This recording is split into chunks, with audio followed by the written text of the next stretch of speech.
laulude kogust 119, salm 105. Sinu sõna on mu jalale lambiks ja valguseks mu jalgteel. Aamen. Meie ajastu inimene on selle poolest võrratu rikas, et tal on Jumala sõna. Ma usun, et meie täna õhtul siin vast erandina oleme need, kellel on isiklik Jumala sõna. Kui me mõtleme varematele aegadele, siis ei olnud lugu mitte nii. Algkoguduses, kus usuelu oli väga kõrgel järjel ja meie sageli orienteerume selle ajastu usuliste arusaamade järele, siis seal ei olnud niisugust sõna igal ühel. Oli küll Vana Testament, aga ega sedagi kõik ei omanud. Aga Uut Testament üldse ei olnud. Ja siis piirduti sellega, mis apostlid jutustasid. Kui käidi Jumala sõna juures, nagu meie täna siin oleme, siis kuuldi sellest, mis nemad olid läbi elanud koos Jeesusega. Kui mõtleme sellele, see oli siiski ääretult piiratud. Meie võime võtta kodus, kui lähme täna õhtul veel koju, Jumala sõna lahti, loeme sealt, aga nendel ei olnud seda võimalust. Ja ometi nemadki võitlesid usuelus ja ütleme, et nad olid tublid. Kui mõtleme pisut hilisemal ajale, kuni keskaja lõpuni välja, siis ei olnud ka inimestel Jumala sõna. Kui oli küll juba Jumala sõna kui niisugune olemas ja võib-olla ainult üksikutel oli kirjutatud siis või lastud kirjutada nahale või papüürusele ka Jumala sõna osasid, võib-olla seal kas üks evangeelium või mingisugune muu väikene sõna osa. Ja ainult suurematel ülikoolidel ja suurematel kloostritel oli terve Jumala sõna.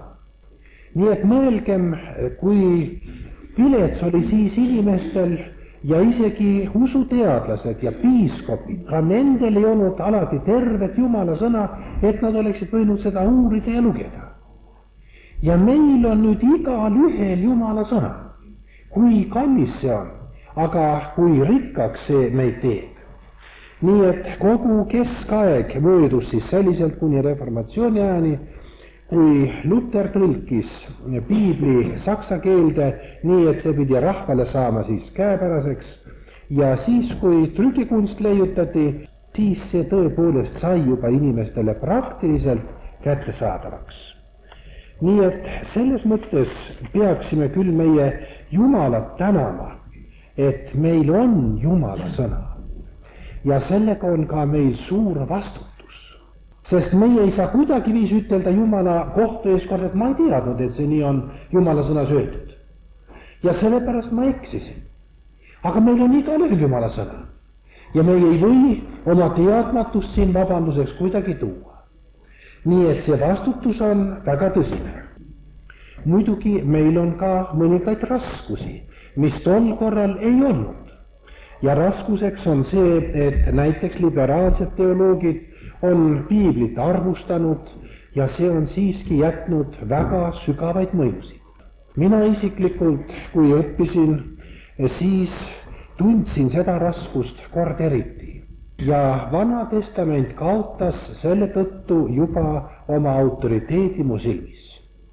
Ja siis mõtlesin, et kui nüüd Uus Testament ka selle kaotab, mis ma siis pean tegema? Ja võib-olla osalt oli see isegi mulle niisuguseks sisemiseks tõukeks, et ma hakkasin tõelist usku otsima. Sest see, mida ma õppisin, see kippus vägise just liberaalse teoloogia tõttu mu käest kaduma minema. Aga tänu Jumalale, kui ma usklikuks sain, siis Jumala sõna autoriteet tuli Jumala kingitusena mulle tagasi. Ja täna ma peaksin ütlema, et ma ei tunne enam mingil määral seda mõju, pigemini ma võitlen selle vastu, kus ma mingit liberaalsust peaksin nägema. Ka uskumatute inimeste võitlus piibli vastu on meile teada. Sealt võetakse üksikuid kirjakohti, ilma et püütakse midagi seletada, et püütakse selle sisusse tungida ja siis mõnigi, kes vähe tunneb Jumala sõna, see leiab, et nagu oleks ka midagi selles arvustuses ja mahategemises. Aga mis meile usklikudena võib-olla eriti on raskuseks, on see, et piibel on meile liiga tuttav. Kui see ei ole enam mitte nii kallis raamat, nagu ta oli varematel aegadel, kus ta nii raske oli kätte saada ja kus sellega oli raske üldse midagi ette võtta. Ja meil on ta nii käepärast ja selle tõttu võib ta muutuda meile väga tavaliseks raamatuks ja huvi selle vastu võib väheneda. Kallid sõbrad, kuidas lugu on meie piibliga? Mõtleme igaüks südames sellele järele, sest kui meie peame piibli nädalat, siis ei ole see mitte mingisugune üritus, mis kuidagiviisi ainult väliselt meie tähelepanu võiks köita piiblile, vaid meie soov selle asja otsustamisel on olnud see, et tõesti piibel muutuks meile suuremaks, muutuks meile kallimaks, et me hakkaksime nägema selle puudujäägi, mis meie piibli lugemise ja Jumala õnnistusel oleme pidanud läbi elama. Ja sellepärast, head sõbrad, mõtleme tõsiselt, kas piibliraamat on meile väga kallis raamat või oleme jäänud oma lugemises hoolimatuks, laisaks, võib-olla see ei ütle meile enam midagi, sest see tundub meile üsna tuttavana ja üsna omasena. Kui see nii on, siis muidugi oleme meie väga suures ohus, sest see tähendab peaaegu seda sama, nagu meil ei oleks seda raamatut, aga vastutus Jumala ees meil siiski jääb. Mis ütleb nüüd Jumala sõna iseenda kohta? Loetud sõnas meie tõstaksime esile kaks mõtet. Siin kõigepealt tahaks Jumala sõna ütelda seda, et Jumala sõna on valgus taevast. Sest siin oli öeldud, et sinu sõna, kui su sõna on valgus, siis on see taevast ülevalt, sest siin on räägitud sõnast kui valgusest. Ja kui see valgus tuleb sinu käest, siis see valgus tuleb Jumala käest. Nii et Jumala sõna on siis Jumala valgus inimestele, nendele kõikidele, kes sellega iial kokku puutuvad, kes selle mõju alla võivad tulla. See on Jumala valgus. Me teame valguse tähtsust oma elus, kui me mõnikord pimedas oleme, kuskil võõras kohas veel pimedas. Küll on raske siis, aga kui on valgus, siis meie suudame kergelt orienteeruda. Jumala valgus näitab meile elu tõelisust, mis see ette on. See näitab meile seda, mis Jumal meie elus näeb ja mis tema tahaks selles näha. Ta näitab meile meid endid, näitab meie viletsust. Ma usun, et see on eranditult meie kõikide kogemus, kui oleme lugenud Jumala sõna, siis oleme leidnud oma viletsuse. Ja mõnikord on see viletsus nii suur, et me peame tõsiselt seisma Jumala palge ees, et otsida Jumalalt armu ja halastust.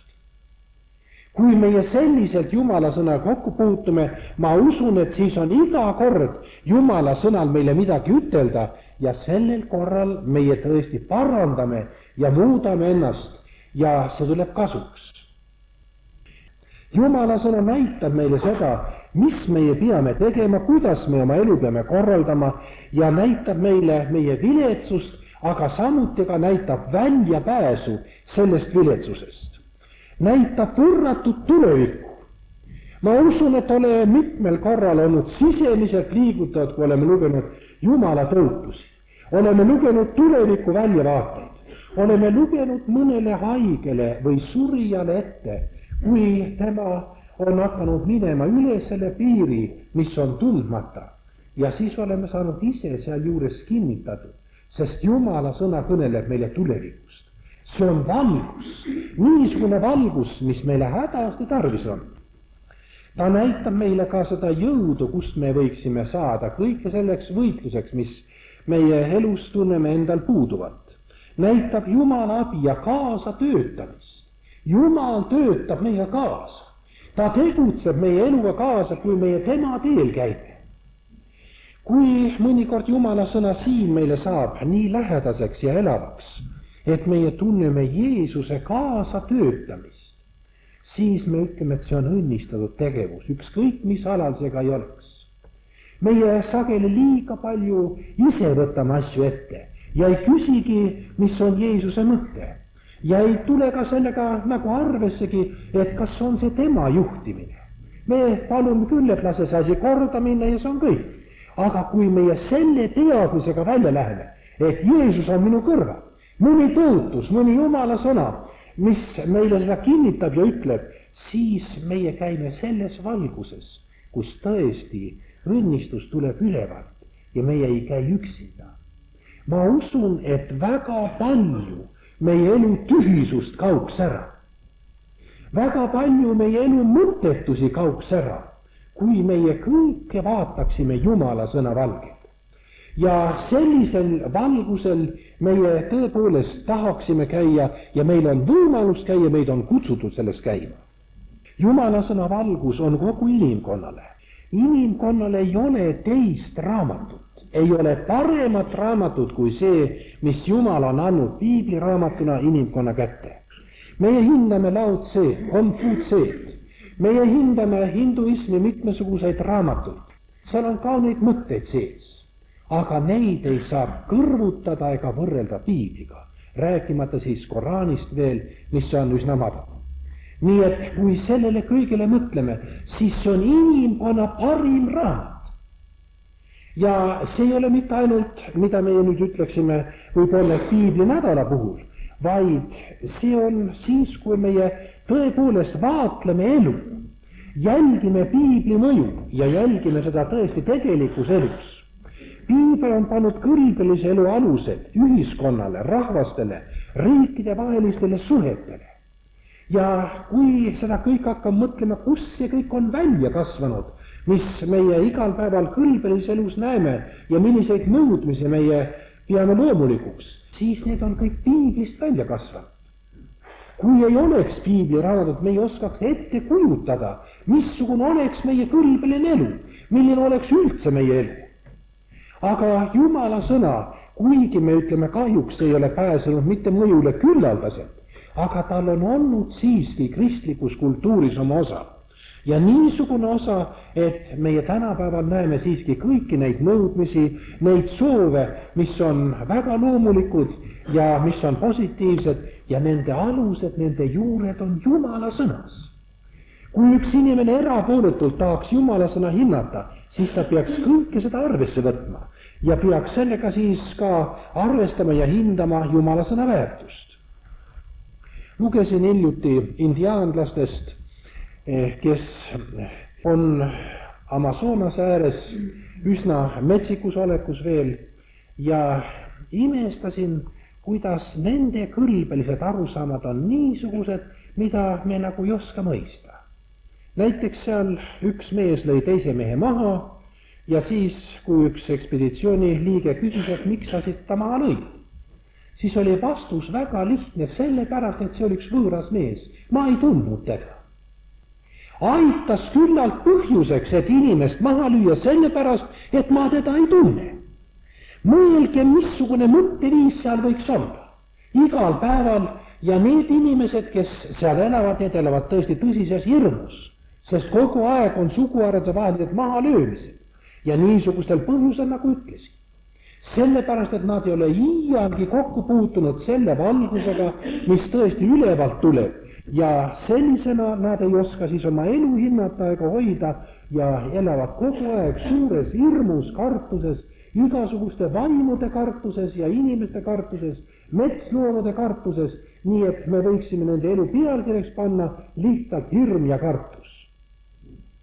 Ja samal ajal, kui mõtleme piibli kõlbelisele elule ja nende nõudmistele, kui kauniks see teeb elu.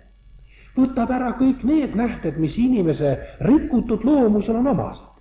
Ja piibel õpetab meile selliselt, et me üksteist usaldaksime, puhta südamega elaksime ja kui hea ja kui lihtne ja kui loomulik on niisugune elu. Ja see on piibli õpetus. Kui mõnigi kord on ette heidetud piiblile ka ühte kui teist, aga nende inimeste elu, kes on piibli järele elanud, kas teie võiksite ütelda, et nende elu on kuidagiviisi sellepärast halb ja halvaks läinud, et nad on piibli järel elanud.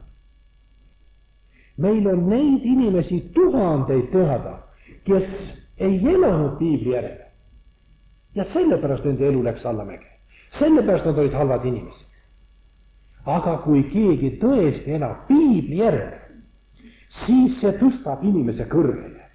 Ja tema elu, tema olemus, see vastavalt sellele, kui palju ja millises osas tema Jumala sõnaga arvestab ja seda teenib, selliselt ka kujuneb tema elu ja see kujuneb kõrgeks. See on praktiline elu. Kui mõnikord usklikude juures leitakse ka vigu ja puudujääki, siis on õige. Siin on neid puudujääki, aga mitte sellepärast, et nad piibli järel elavad, vaid sellepärast, et nad mitu korda on piiblist mööda läinud. Sellepärast, et nad ei ole mitte neid tõdesid küllalt tõsiselt arvestanud, mis Jumala sõnas on öeldud, ja siis on vead meie juures. Ma olen üsna kindel, kallid vennad, et kui me täna mõtleme oma elule, siis puudujäägid on selles, et mitu asja meie elus on korraldamata ja piibel ei ole saanud küllalt mitte meie elus tervet juhtimist oma kätte ja selle tõttu on meie juures puudused ja vead. Niisiis ütlesime, et Jumala sõna on valgus taevast. Ja kui see valgus taevast on, siis hinnakem seda, sest see tõepoolest näitab meile seda, kuidas meie võime elada, loob niisuguseid olukordi, kus meie kergesti võime läbi minna puhta südamega, sest kui meie käime piibli teed, siis on jumalik valgus meie elus. Teine mõte, mis loetud sõnast meile samuti välja pastab, on see, et Jumala sõna on isikliku elu juhataja. Siin meie lugesime, sinu sõna on mu jalale lambiks ja valguseks mu jalgteel. Minu jalale lambiks. Meie teame igaüks, meil on siiski mõnevõrra erinev tee. Meie kõik ei ela sama läbi, mis võib olla meie naaber või vanemad on elanud, vaid meil on igalel oma tee käia. Olgu see siis tervislikult, olgu see kas töö või perekonnaelu ja mitmesuguste mõjutegurite tõttu meil on oma tee käia. Ja siin sellel oma tee käimisel on just Jumala sõna meile isiklikuks valguseks. Sinu sõna on mu jalale lambiks. Minu jalale. Kas see täna ei võiks meid julgustada, et ka minu jalale on tema lambiks? Ükskõik milline minu elu on. On see võib-olla üsna rõõmurikas või on see murede rohke, aga sellisele jalale on ka Jumala sõna valgus antud ja see on mulle isiklikuks kasuks. Ja edasi me ütlesime, ta on valguseks mu jalgtee. See jalgtee, mida võib-olla teised ei oskagi tähele panna, mida meie peame käima. Võib-olla mitu korda käime sealt, kus meil on mured ja raskused meie elus saatas. Ja seal on üks valgus meie jalgteel ja see on Jumala sõna. See teeb Jumala sõna väga isiklikuks. Kui esimene mõte ütles meile üldiselt, kuidas see tervele inimkonnale aitab, kuidas see suuri tõdesid valgustab, kuidas see meile näitab, et meie üldiselt võiksime teatud suunda leida ja siin korraga tuleb midagi väga isiklikku.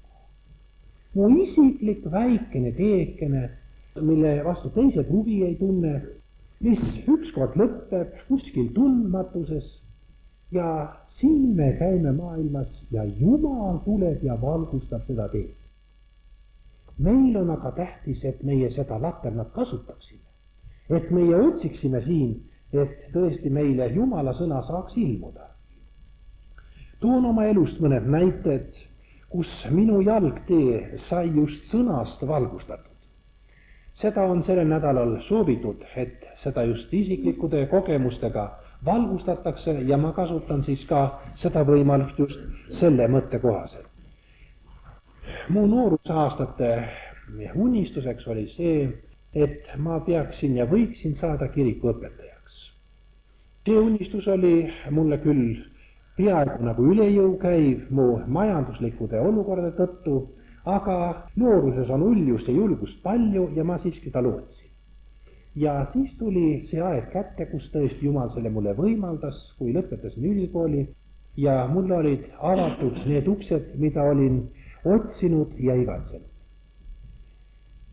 Siis lugesin Jumala sõna ja kui ma lugesin 1. Korintuse kirja 11. peatüki ja seal ma lugesin midagi niisugust, mis mulle suureks mureks sai. Seal on kõneldud pühaõhtu söömaajast. Sellepärast, kes iialsa leiba sööb või issanda karikat joob kõlvatult, sellel on issanda ihust ja verest süüd.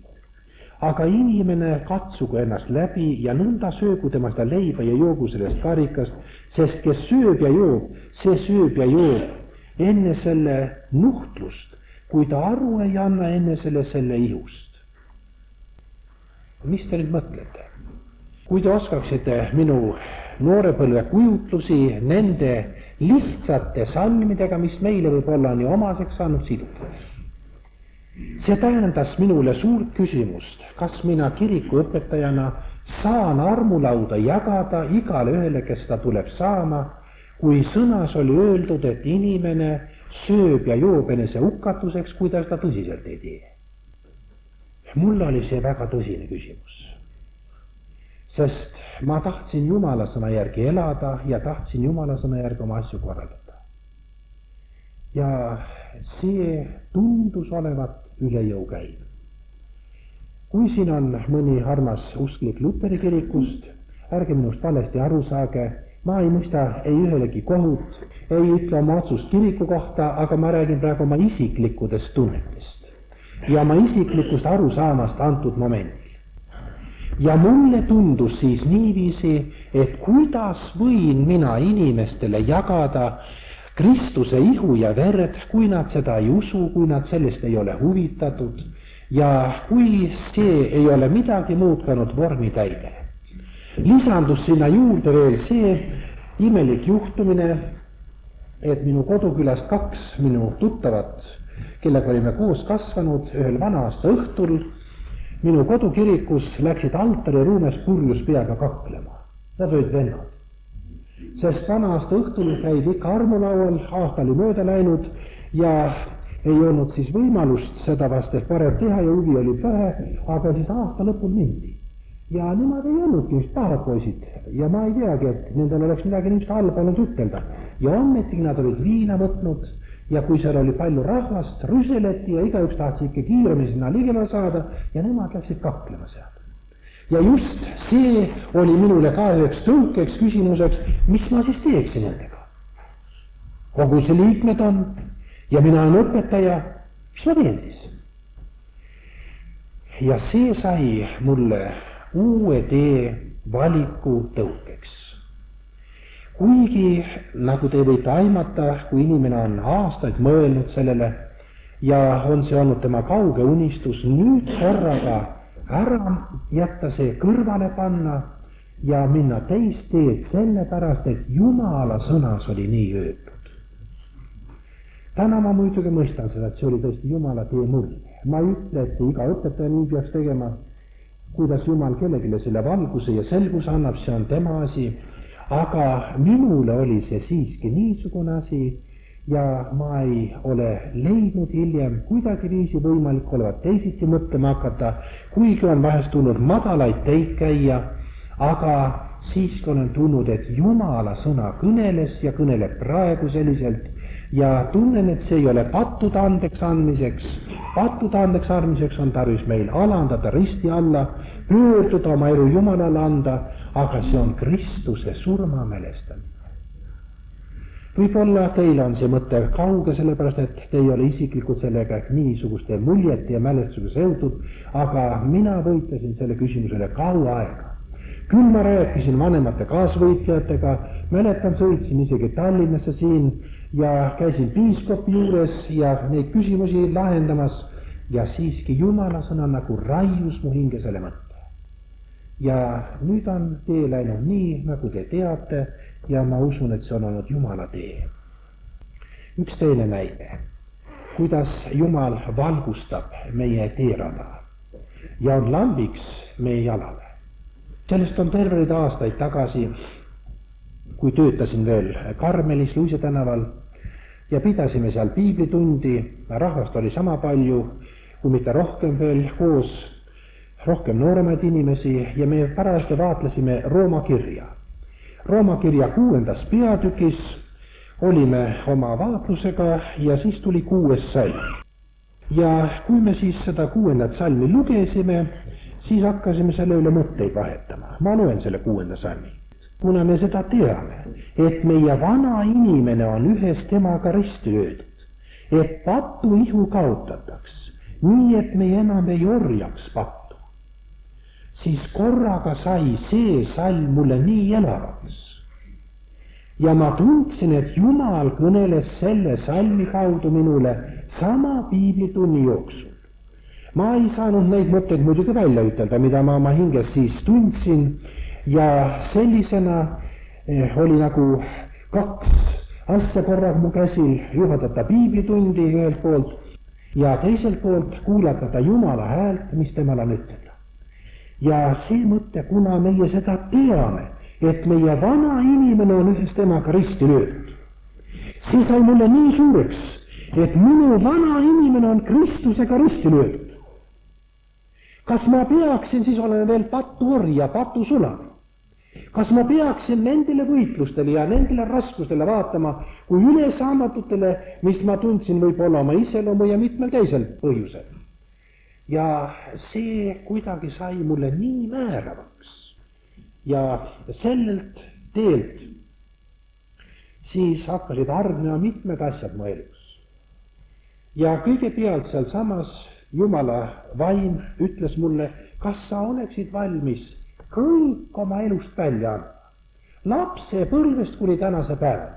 Mis sa iial oled teinud, mis sa oled mõelnud, mis sinu elus on üldse olnud, et sa teeksid ühe selge vahe kõigele sellele, et sa enam seda vana inimest kuidagi ei hellita, vaid kõik annaksid välja. Kõik teeksid pilti korras nii, et su hing oleks nagu tabula rasa, nagu valge paber. Ega see nii kerge ka ei olnud, sest ma olin juba Jumala riigi tööline. Aga Jumala sõna ütles seda. Ja ma tundsin, selle sõna taga oli vaim. Ja ma ütlesin, issand, kui sina seda tahad, siis ma teen.